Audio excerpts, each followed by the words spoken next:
साथियों, कॉलेज में चोरी हुई है। मार्क्स की चोरी। क्या क्या कॉलेज एक, फीस एक, यहां तक कि पेन का ब्रांड भी एक, लेकिन मैं फेल और ये टॉपर। कैसे? कार्रवाई कीजिए। ठीक है, तो ऑफिशियल कंप्लेन लिख दो। क्यों? बोल रहा हूँ, काफी नहीं है। ये रूल है बेटा। किसने बनाया है? आपके पर नाना ने, जब वो प्रिंसिपल थे। मैं नहीं मानता। पेपर मार्किंग की सीसीटीवी फुटेज दिखाइए। वो सब तो डिलीट कर दिए। देखा, यही तो स्कैम है। ये कानूनी नियम है। नियम हम नहीं मानते। हमारे पास सबूत है। आपने 4.4% स्टूडेंट बढ़ा दिए ना, इसलिए तो हमारे भैया फेल हो गए। बेटा न्यू एडमिशन तो हर साल होते हैं। जब इनका परिवार कॉलेज चला रहा था तब 4.7% से स्टूडेंट बढ़े थे। बस एक यही है जो आगे नहीं बढ़ पा रहे। चुप चुप। मेरे सोर्सेज के मुताबिक प्रॉक्सी अटेंडेंस करवा के चीटिंग हुई है। अरे इसीलिए तो सर आए हैं जो चीटिंग को रोकेंगे।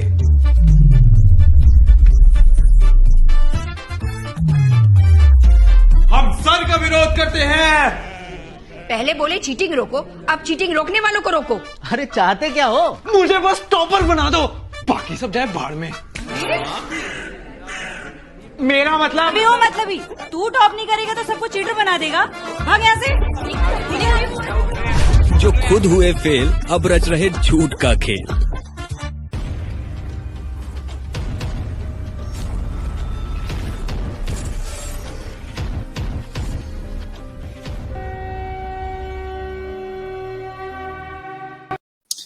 नमस्कार, जय श्री राम। वीडियो तो आपने देख ही लिया होगा और वीडियो देखने के बाद आपको एहसास हुआ होगा कि आज की कहानी का ये शीर्षक कहो तो कह दूं कल रात की बात मैंने क्यों रखा। एक बार मंगलू लकड़बग्घा जंगल में घूम रहा था और आसपास के जानवर खेल रहे थे, कूद रहे थे। उनसे कहा माइक लेकर के, अरे तुम लोग ये क्या कर रहे हो? भगवान ने जीवन इसलिए दिया है, तपस्या करो, दिनचर्या करो, घूमो फिरो, जो करना है करो, आनंद लो प्रकृति का। देखो सूरज है, चांद है, तारे हैं। लोगों ने कहा बे, जब सूरज है तो नीचे में चांद तारे कहां से नजर आएंगे? या तो सूरज नजर आएगा या चांद तारे, ये तो दिन है। मंगरू लकड़बग्घे ने कहा तुम समझ नहीं रहे हो, इसीलिए तुम प्रकृति को नहीं समझ रहे हो। आओ मैं दिखाता हूं जंगल कितना ब्यूटीफुल है। सारे पीछे पीछे चल पड़े। मंगरू लकड़बग्घा आगे आगे, पीछे पीछे सभी जानवर। चीता मिला रास्ते में। चीता को बोला क्या कर रहे हो? मदिरा का सेवन कर रहे हो? ये तुम्हारे शरीर को बर्बाद कर देगा। अपना रूप रंग देखा है? देखो सूर्य है, चांद है, तारा है, प्रकृति कितना सुंदर है, जंगल कितना ब्यूटीफुल है। ये कहते कहते आगे चलने लगा।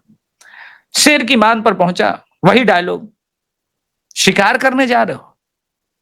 अरे मंगरू लकड़बग्घे के शरण में आ जाओ। देखो सूर्य है, चांद है, तारे हैं, जंगल कितना सुंदर है। शेर ने बोला इधर आ, इधर आ। कस के कंटाप मारा, कस के कंटाप में आया और बोला होश में आया। सारे जंगल के जानवर चिल्लाने रहे, अरे राजा साहब ये क्या कर रहे हैं? ये क्या कर रहे हैं आप? ये तो कितना अच्छा बता रहा है, ये तो संत हो गया है। जंगल के राजा ने कहा कोई संत नहीं हुआ है, चोंधर आदमी है, कोई संत नहीं हुआ है। कल भी गांजा फूक के पूरा जंगल हमको ऐसे ही घुमाया, बोला देखो जंगल कितना सुंदर लग रहा है। अब रोज रोज कहानियां तो क्रिएट नहीं कर सकता, लेकिन आपको वीडियो दिखा सकता हूं कि इस कहानी का डायरेक्ट रिलेशन राहुल गांधी से है या नहीं। और अगर आपको अच्छा लगे तो कृपया जरूर चैनल को सब्सक्राइब कीजिएगा, वीडियो को लाइक कीजिएगा।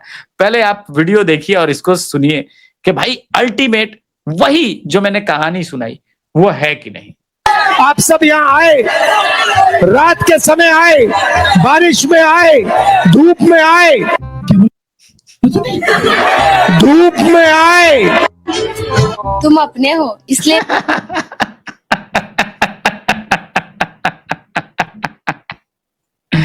अब ये मैं आपको क्यों बता रहा था, ये क्यों मैंने कहा, तो इस पे एक और शेर अर्ज है कि कहो तो कह दूं कल रात की बात। दो मित्र जा रहे थे, एक का नाम तेजस्वी था, एक राहुल था। दोनों को भूख लगी थी। एक बेर पका हुआ टट्टी के ऊपर गिरा हुआ था। राहुल ने दाएं देखा ना बाएं देखा, उठाया, गमछे में पोंछा, क्योंकि पानी तो था नहीं जंगल में, खा लिया। बोला छोड़ो कुछ तो भूख मिटे। खैर जंगल पार करके दोनों को मुशायरे में जाना था। तेजस्वी भाई अपनी शायरी शुरू करते हैं। राहुल, अर्ज किया है कि कहो तो कह दूं कल रात की बात। सभी लोगों ने कहा वाह वाह क्या बात है। राहुल भी बोले ये ले 100 का नोट, अब आगे मत बोलियो। लेकिन तेजस्वी को लगा भाई मैंने कुछ चमत्कारिक लाइन बोल दी। फिर उसने बोला कहो तो कह दूं कल रात की बात। इस बार राहुल की एक बहन थी प्रियंका, उसने भी 100 रुपए दिया, बोला बस आगे मत बोलना। नहीं, मुलायजा फरमाइए, कहो तो कह दूं कल रात की बात। इस पर राहुल और तेजस्वी एक साथ बोल पड़े, पैसे खत्म हो गए हैं, तुझे जो बोलना है बोल दे, लेकिन मेरे भाई ने जो कुछ भी खाया था धो पोछ के खाया था। अब इसका भी डायरेक्ट रिलेशन है कि सब कुछ गुड़ गोबर करने के बाद 90 कांग्रेसी चुनाव हराने के बाद कांग्रेस को अब ये बिहार पहुंचे और सब कुछ धो पोछ के तेजस्वी यादव को ही खाने का कार्यक्रम शुरू हो गया है।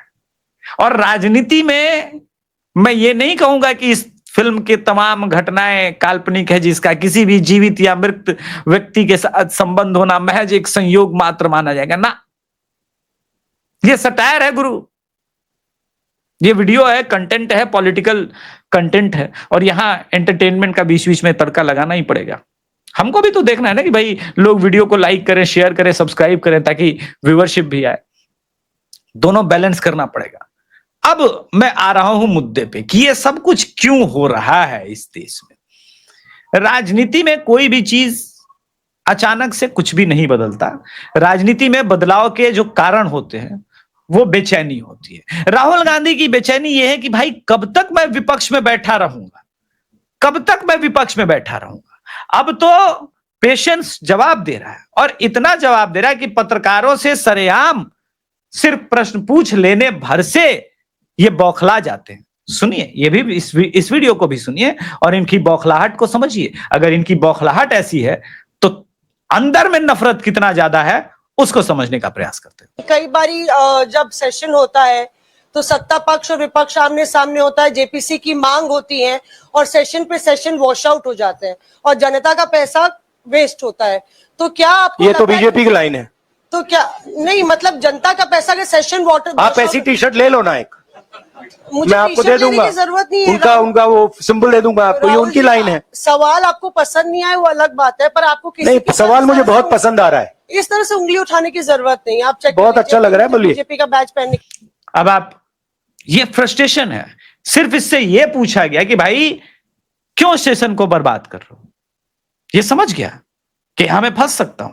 तुम भाजपा के प्रवक्ता हो, पत्रकारों पर डायरेक्ट अटैक यहां से हो रहा है और एलिगेशन दिया जाता है कि नहीं, नरेंद्र मोदी पत्रकार विरोधी है, और वहां के सभी चाटुकार वो सब चिल्ला रहे हैं वोट चोरी, वोट चोरी, वोट चोरी। सिर्फ चिल्ला नहीं रहे, सिर्फ अफवाह फैला नहीं रहे, उस अफवाह को बल दे रहे हैं, दिन रात झूठ बोल रहे हैं, और इस झूठ में शामिल है वो, इस झूठ को फैलाने में वो शामिल है। आप रवीश कुमार को लीजिए, अजीत अंजुम को लीजिए, ये इंटेंशनली झूठ फैला रहे हैं बार बार।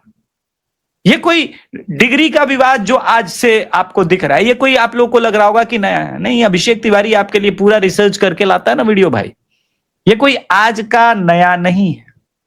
ये डिग्री का विवाद उसी पुराने बक्से से निकाल करके लेके आए हैं जो नरेंद्र मोदी जी को काउंटर करने के लिए, क्योंकि अब इनको समझ में आ गया कि वोट चोरी फ्लॉप हो गया तो डिग्री पर आना है।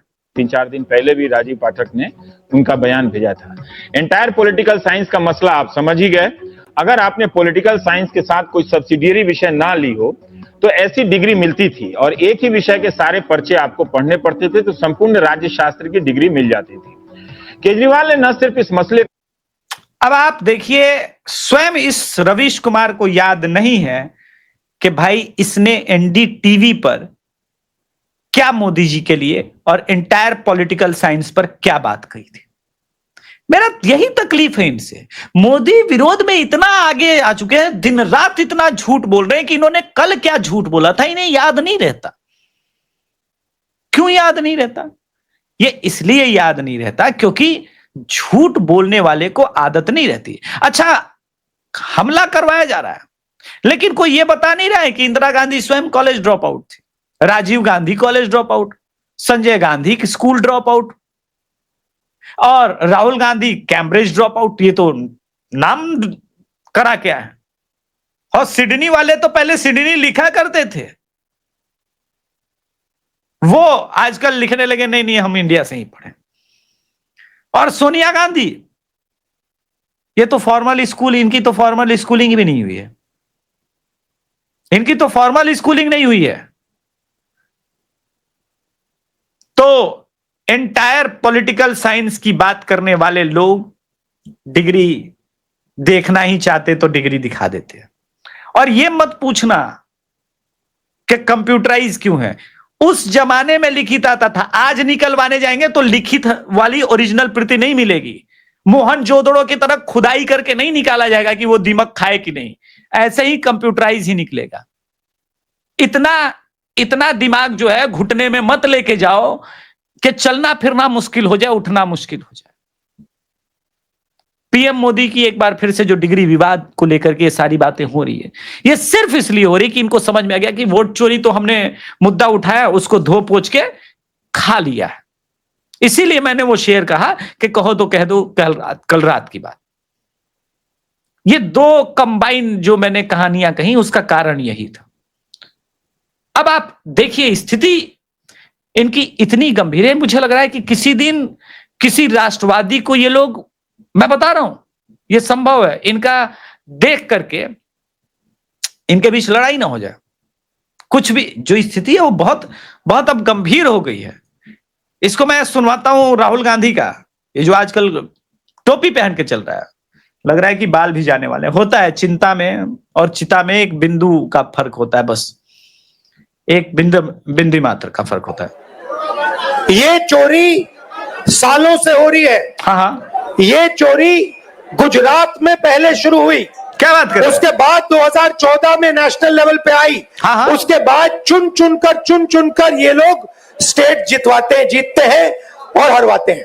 अच्छा, सरकार सेंटर में तुम्हारी, चुनाव आयोग नवीन चावला, चुनाव आयुक्त नवीन चावला तुम्हारा, और गुजरात में मोदी जीत रहा है। बजाओ ताली। आईक्यू लेवल है भाई इस बंदे का। इस बंदे को किसी ने बता दिया, पढ़ा दिया। सीएसडीएस के संजय कुमार ने, यह बात और है कि सुप्रीम कोर्ट ने केस नहीं करने दिए, यह बात और है कि सिस्टम उनका है, और मोदी उनके सिस्टम में गुजरात से जीत रहा है। तब तो भाई वो पीएम है, तुमको जीतने नहीं देगा। मान क्यों नहीं लेते फिर? जब तुम्हारा कॉन्फिडेंस इतना शैटर्ड हो गया है कि 2014 से चोरी चल रही है, तुम्हारा चुनाव आयुक्त मोदी जी का गुजरात से जब बनारस पहली बार आए थे, रोड शो नहीं होने दिया था, अंतिम दिन याद रोड शो का समय मिला था उनको। वो चुनाव आयुक्त वोट चोरी करवा रहा है। तो चुनाव आयुक्त जब नवीन चावला तुम्हारा था, वो खबरें कांग्रेस दफ्तर में वोटर की पहुंचाता था, तो पहुंचाता क्या था? वही पोछा धो पोछ के जो बेर खिलाया था वही खा लिया था। वही ये जो आत्म मुग्धता है राहुल गांधी की, मैं बार बार विदेश के में बैठे हुए लोगों को, भारत विरोधी लोगों को मैं एक बात बता दूं, तुम लोग देखा करो मेरा वीडियो। जिस पर घोड़े को, जिसको घोड़ा समझ के तुम दाव लगा रहे हो ना कि ये तुमको चुनाव जितवाएगा, trust me bro, trust me bro, ये गधा है। ये तुमको चुनाव और रिजीम चेंज ये नहीं कराएगा। इनफैक्ट ये नरेंद्र मोदी का सबसे बड़ा एसेट है। नरेंद्र मोदी जानते हैं कि इसकी बकलोलियों के कारण मैं चुनाव जीतता हूं, मेरे अंदर भी कोई विशेष क्वालिटी नहीं आ गई है। मैं राष्ट्रवादी हूं, धार्मिक हूं और भारत को नई दिशा में लेके जाता हूं, वो अलग बात है। लेकिन चुनाव में राहुल गांधी के कारण जीतता हूं, क्योंकि ये आदमी, देखिए, नरेंद्र मोदी किसी को चुनाव में वोट करने के लिए प्रेरित करते हैं। ये आदमी बाध्य कर देता है कि नहीं नहीं बीजेपी ठीक है, क्योंकि किसी कॉमेडियन के हाथ में, किसी इस प्रकार के हाई लेवल, जिसको कहते हैं, वो मैंने शुरू में कहानी सुनाई ना कि देखो जंगल कितना ब्यूटीफुल है, ऐसे नशेड़ी के हाथ में जंगल कितना ब्यूटीफुल नहीं दे सकते, फिर वो भारत ब्यूटीफुल रहेगा नहीं। इतने ये लोग नीच हैं, कांग्रेसी इस नीचता पर गिर गए हैं। इस मतलब क्या बताऊं, ये नरेंद्र मोदी जी की पत्नी जसोदा बेन के लिए किस प्रकार से रागिनी नायक ट्वीट कर रही है। एक पल के लिए लगा कि ये जो रो रही है, आप देखिए वो इमोशनल हो रही है इस फोटो में ये महिला। ठीक है, नरेंद्र मोदी जी दूर से आशीर्वाद दे रहे हैं, क्या लिख रही है, एक पल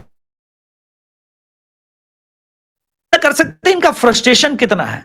और ट्रस्ट मी, ये बिहार चुनाव हार गए तो मुझे लग रहा है कि ये काटने जैसे होता है ना कि सड़क में कुछ बौखलाए जानवर वानवर होते हैं, उनको दिन भर खाना नहीं मिलता तो वो काटने के लिए दौड़ते हैं। या फिर आप बाइक चलाओ तो पेट्रोल की गंध पाके एक जानवर भाऊ भाऊ भाऊ भाऊ जो मोहल्ले मोहल्ले में वो वैसा करने लगता है। ये अब हिंदू वोटर को देख करके दांत काट लेंगे।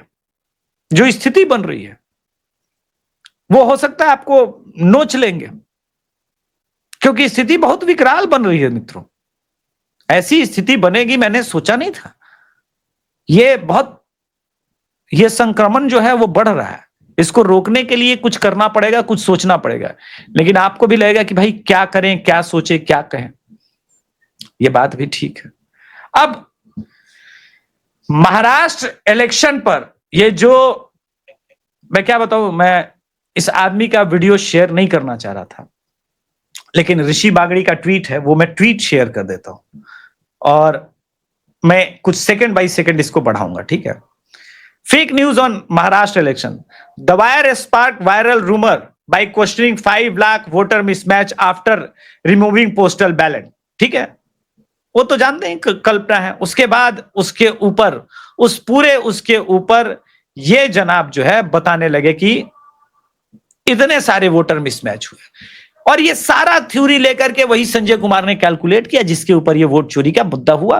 और उन्होंने कहा कि नहीं भाई, सीएसडीएस ने आखिर में, ना भाई ऐसा तो नहीं था।